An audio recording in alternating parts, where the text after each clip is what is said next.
So I'm going to go ahead and patinate those pieces of metal. And the things that I have prepared here is I have a chemical tray, I have a bowl with some really hot water in it. I usually like to get a Scotch-Brite that's really beat up, that has, you know, been scrubbed on a bunch of times. This one's pretty new. And then I grabbed a brass brush and I put a little bit of Dawn in it and rinsed it in there just so that it is really nice and lubricated for a good finish. When you use the brass brush, you do not need to push hard. You'll see that in a second. And I also grabbed the Liver of Sulfur. And in our studio, we store it in a small yellow flammables cabinet that's all the way on the other side of the room. And the only reason for that is because we're trying to avoid getting any water in here, and we need it to not be exposed to light. So there's some tweezers in here. So I have my gloves on, but they're perfectly dry. And I like to open this. I'm gonna go ahead and turn on ventilation so that it doesn't smell. And I have safety glasses on and gloves.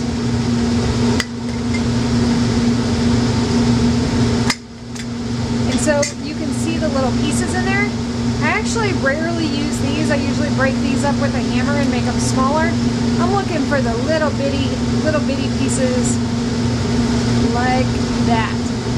And then I'm going to put those into the water. So I don't need much for this particular thing. Remember, don't let any water get on the tools or on your hands. And then we're going to tighten this up. I usually push it down on the edge and close that whole tin. Put that and the tweezers back in the plastic bag. And then I put it to a table far away so that I don't get any water on it. So our solution is mixing up right now. We have some copper tongs. You can see that people are like always pushing on this. You don't need to push that hard. So here's the tongs. I'm just gonna stir this up.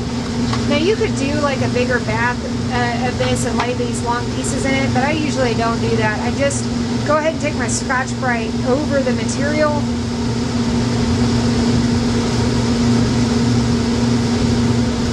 And that Liver of Sulfur needs to be agitated. Remember, when you're patinating, you need to have clean metal. And then again, my water is warm or nice and hot. And so I can keep doing that. Again, if I had it in a bath, I can just leave it in there to soak if it's in a really long bath. But this works great. Again, if I want to use the brass brush, brass brush is going to give you a shinier finish, and it's a little bit more kind of like that darker purple in color. You want to get past that rainbow stage of colors because that one's not, it's not fully in there, and it's not as stable. So if you can kind of get to this purplish brown or dark, you know, kind of gray, that will really be nice and stable. So I'll go ahead and do all of these, and then whenever I'm happy with it, I'll quench it in cold water. I've come over to this sink. In our studio, there's a couple of options here. I like to use this quadruple zero fine steel wool. And we store ours over in the solder area closest to our exit, and mainly closest to our trash can. And I always ask them to pull the trash can over here so that you don't accidentally get steel all over the space that's close to where your pickle is. Just happens to be near here. So I just pulled off a little ball of that, and I'm going to work over the trash can, which you can see here. And then I also have another way of doing it at the sink.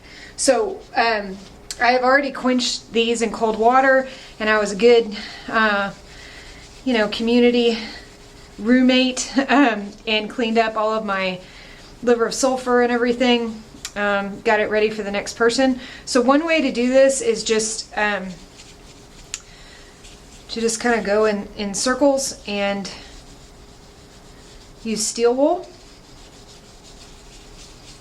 That looks pretty good. And so then you can really see that texture. Another way that I usually do things is I take a piece of 600 grit sandpaper, and I might even use a piece bigger than this, and I like to get it wet. And then I keep it really, really flat on my pattern. So the wet part is going to make it where it's not quite as aggressive as using regular sandpaper. This is wet dry sandpaper, so it's what it's meant to do. And then I'm just pressing over the top.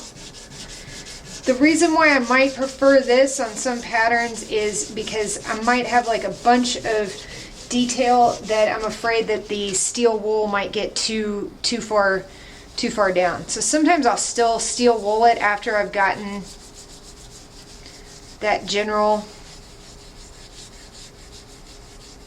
top done. Now, mind you, we probably wouldn't be just finishing these sheets. We'd be making something out of the sheets, and then this is the finishing technique later.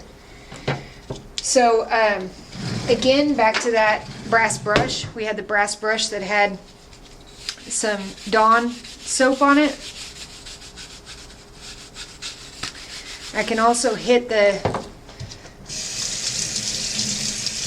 piece with that, and that gives it a really beautiful shiny finish.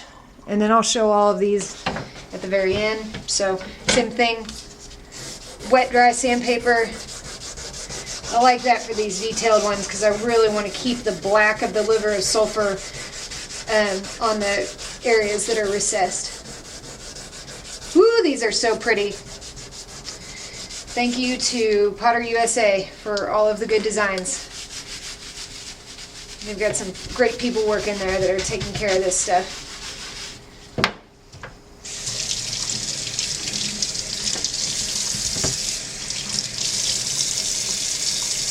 Okay.